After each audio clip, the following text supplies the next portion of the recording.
Hello दोस्तों, यहाँ पे आज हम बात करेंगे काल की, जो कि हमारी हिंदी ग्रामर का एक मोस्ट इम्पॉर्टेंट टॉपिक है।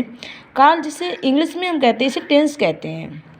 तो यहाँ पे आज हम जानेंगे काल की भाषा क्या है और इसके मुख्यतः कितने भेद हैं। चलिए बात कर लेते हैं। सबसे पहले हम जानेंगे काल किसे कहते हैं। तो क्रिया के जिस रूप से कार्य व्यापार के समय तथा उसकी पूर्णता या अपूर्णता का बोध होता है उसे हम काल कहते हैं। तो इसमें क्या होता है, मतलब क्या होता है, क्रिया का एक रूप होता है, ठीक है। तो उससे क्या कार्य के जो व्यापार के समय है या फिर उसकी पूर्णता या अपूर्णता का जो हमें मतलब बोध का मतलब ज्ञान होता है, तो उसे हम काल कहते हैं। अब यहाँ पे जानेंगे हम काल के मुख्य भेद कितने होते हैं। तो काल के मुख्यतः 3 भेद होते हैं। कौन कौन से होते हैं? वर्तमान काल, भूतकाल, भविष्य काल। तो यहाँ पे वर्तमान काल जिसे इंग्लिश में हम क्या बोलते हैं, प्रेजेंट टेंस बोलते हैं। भूतकाल के लिए पास्ट टेंस और भविष्य काल के लिए फ्यूचर टेंस बोलते हैं। तो सबसे पहले तो यहाँ पे वर्तमान काल के बारे में जान लेते हैं। वर्तमान काल क्या है, ये बहुत ही मोस्ट इंपॉर्टेंट टॉपिक है, थोड़ा इस पर आप लोग ध्यान दीजिएगा। वर्तमान काल की डेफिनेशन क्या है? वर्तमान काल में जो क्रिया होती है, ठीक है, उसकी व्यापार की निरंतरता रहती है, उसमें कंटिन्यूटी रहती है। इसके मुख्यतः 4 भेद होते हैं। वो 4 भेद कौन कौन से होते हैं? जैसे नंबर 1 है सामान्य वर्तमान, जिसे बोलते हैं सिंपल प्रेजेंट, ठीक है, ये प्रेजेंट इंडेफिनिट। नंबर 2 होता है तात्कालिक वर्तमान, जिसे बोलते हैं प्रेजेंट कंटिन्यूअस। नेक्स्ट हमारा आता है संदिग्ध वर्तमान और लास्ट में आता है संभाव्य वर्तमान, ठीक है। तो यहाँ पे हम जानेंगे जो हमारा सामान्य वर्तमान है उसका एग्जाम्पल क्या, मतलब कैसे हम पहचानेंगे यहाँ पे हमारा सामान्य वर्तमान है। जैसे हमने एक वाक्य लिया हुआ, जैसे यह पढ़ता है, तो ये क्या है, यह पढ़ता है मतलब क्या है, ये सामान्य वर्तमान में है, सिंपल प्रेजेंट में है। जैसे यह पढ़ता है, ये खाता है, ये रोता है, पीता है, इस तरह की अगर वाक्य आपको कहीं पे भी मिल जाए तो समझ लीजिएगा वो हमारा सामान्य वर्तमान में है। ऐसे अगला हमारा तात्कालिक वर्तमान। तो तात्कालिक वर्तमान जैसा कि हमने बताया था अभी, जो हमारा प्रेजेंट कंटिन्यूअस होता है वो हमारा तात्कालिक वर्तमान होता है, ठीक है। जैसे यह पढ़ रहा है, जैसे हम लोगों को मालूम है जो हमारी प्रेजेंट कंटिन्यूअस की पहचान होती है वो रहा है, रही, अगर वाक्यों के अंत में आता है तो वो हमारा प्रेजेंट कंटिन्यूअस होता है। अगर हमारा प्रेजेंट कंटिन्यूअस इंग्लिश में वाक्य है तो समझ लीजिएगा हिंदी में वो तात्कालिक वर्तमान का वाक्य होगा। जैसे एग्जाम्पल क्या होगा, ये पढ़ रहा है, या फिर ये खा रहा है, ये पी रहा है, ये सो रहा है, ये जाग रहा है, ये टहल रहा है, जो भी हमारा इस तरह का सेंटेंस आएगा तो समझ लीजिएगा वहाँ पे हमारा तात्कालिक वर्तमान होगा। तो नेक्स्ट हमारा आता है संदिग्ध वर्तमान। संदिग्ध का वर्तमान का मतलब क्या होता है, इसमें मतलब कुछ भी क्लियर नहीं होता है, डाउट होता है। जैसे क्या इसका एग्जाम्पल है, वह पढ़ता होगा, तो ये क्लियर नहीं है कि वह पढ़ता होगा या फिर खेलता होगा या फिर सोता होगा, कुछ भी करता होगा, एनीवे मतलब थोड़ा इस पर डाउट है। तो इस ऐसे अगर वाक्य आपको कहीं पे भी मिल जाए तो समझ लीजिएगा वहाँ पे हमारा संदिग्ध वर्तमान है। जैसे वह पढ़ता होगा, और भी हमने जाना अगर हमारा वाक्य यह पढ़ता है तो सामान्य वर्तमान में हो जाएगा, यह पढ़ रहा है तो तात्कालिक वर्तमान में होगा, और ये पढ़ता होगा तो हमारा संदिग्ध वर्तमान में आ जाएगा। फिर हमारा आता है संभाव्य वर्तमान। जैसे वह पढ़ता हो, अगर किसी भी वाक्य में आपको इस तरह का वाक्य मिल जाता है, जैसे वह पढ़ता हो, वह खाता हो, वह पीता हो, तो समझ लीजिएगा वहाँ पे संभाव्य वर्तमान होगा। बहुत ही मोस्ट इम्पोर्टेंट टॉपिक है, आप लोग उस पर ध्यान दीजिएगा। नेक्स्ट हमारा आता है भूतकाल। अभी हमने बात वर्तमान काल की गई थी और उसके मुख्यतः हमने जाने कितने भेद होते हैं, मुख्यतः 4 भेद होते हैं। कौन कौन से होते हैं वो हमने जाने हैं, और इनके उदाहरण क्या है वो हमने जाने। उम्मीद करते हैं ये आपको समझ में आए।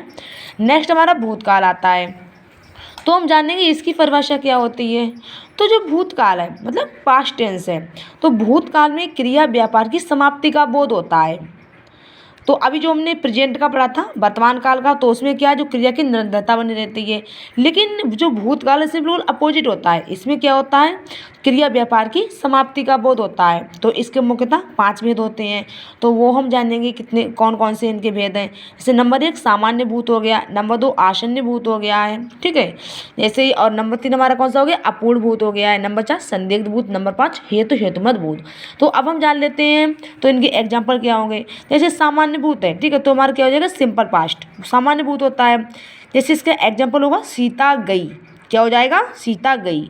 ऐसे हम बात करें आसन्न भूत की, तो ये हमारा हो जाएगा जैसे रिसेंट पास्ट है, सीता गई है और राम आ चुका है, तो ये हमारा हो जाएगा आसन्न भूत। तो आप लोग पूरी वीडियोज को देखिएगा, उम्मीद करते हैं इससे आपको ये समझ में आए और आपको लाभ भी हो।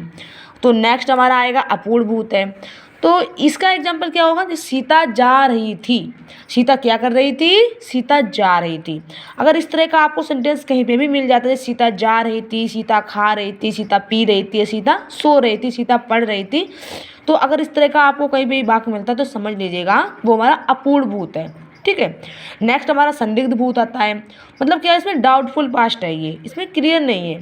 ये सीता गई होगी, मतलब हम थोड़ा मतलब आइडिया लगा रहे हैं कि सीता गई होगी या सीता पढ़ रही होगी, इसमें क्लियर नहीं है। तो अगर इस तरह का सेंटेंस आपको कहीं पे भी मिल जाता है तो समझ लीजिएगा वो हमारा संदिग्ध भूत है।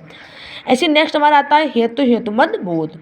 तो इसका एग्जाम्पल क्या होगा? सीता जाती, क्रिया होने वाली थी पर हुई नहीं है। ठीक है, समझ में आया? जैसे क्रिया होने वाली थी बट हुई नहीं है। तो अगर इस तरह का आपको कहीं भी वाक्य मिलता है तो समझ लीजिएगा वहाँ पे हमारा हेतु हेतुमद भूत है। तो ये हमने जाना वर्तमान काल के बारे में, जाना उसके मुख्यतः कितने प्रकार होते हैं। फिर हमने जाना भूतकाल क्या है और इसके मुख्यतः कितने भेद होते हैं। अब हम जानेंगे भविष्यत काल, जिसे हम क्या कहते हैं? फ्यूचर टेंस कहते हैं। तो ये हमारा क्या है? तो भविष्य में होने वाली जो क्रिया का बोध है वो भविष्यत काल से होता है। ठीक है। हमने जाना हमारा जो वर्तमान काल है उसमें क्या क्रिया की जो है कंटिन्यूटी बनी रहती है, निरंतरता बनी रहती है। और पास्ट में हमने जाना कि क्रिया व्यापार की समाप्ति का बोध होता है। अब भविष्यत काल में क्या है? भविष्य में होने वाली जो क्रिया है इसका बोध भविष्यत काल में होता है। ठीक है। इसके मुख्यतः 3 भेद होते हैं। कौन कौन से होते हैं? नंबर 1 सामान्य भविष्यत हो गया, जैसे राम पढ़ेगा। ठीक है, ये हमारा सिंपल फ्यूचर में हो गया। नेक्स्ट हमारा संभाव्य भविष्यत, मतलब संभव है राम पढ़े, क्लियर नहीं है, मतलब थोड़ा मतलब हमें एक आइडिया लगा रहे हैं, हमें उम्मीद है कि संभव है राम पढ़े। तो इस तरह से थोड़ा हम सेंस लगाएंगे, इन्हें समझेंगे, उम्मीद करते हैं ये आसानी से समझ में आए। नेक्स्ट हमारा हेतु हेतुमद भविष्यत है। इसमें क्या है? छात्रवृत्ति मिले तो राम पढ़े। इसमें एक क्रिया का होना दूसरी क्रिया के होने पर निर्भर है।